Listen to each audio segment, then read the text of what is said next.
Hi, this is Doug Dunlap with this week's Hillandale Motivational Moment. Well, as you know, we live in this tumultuous, polarizing times. But how we respond to these times can make all the difference in the world in our outcomes and our attitudes.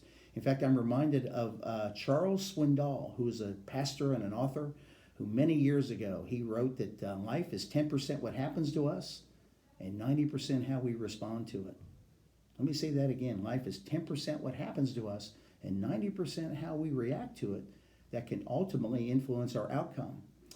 Leadership guru Tim Kight, he calls it E plus R equals O, meaning there's an event plus our response, how we react, equals what the outcome is. I'll give you a quick example. When I first moved to Cincinnati 20 some years ago, I lived up here in Butler County, but I worked in downtown Cincinnati, and I had to navigate I-75 traffic every day, going down to work and coming back home. And I wasn't used to this type of traffic, and I would get mad and I would beat the steering wheel and I'd yell at the person cut me off and sitting there wait. And my wife says, I'd come home all frustrated. What are you doing?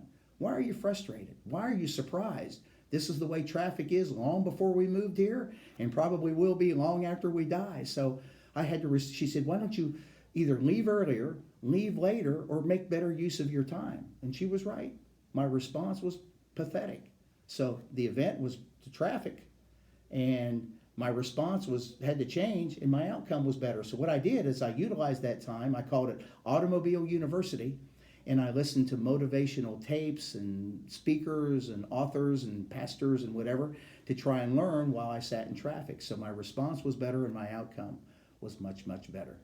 So 10% what happens to us, 90% how we react to it. Ultimately, our attitude can affect our altitude. This is Doug Dunlap with this week's Hillandale Motivational Moment.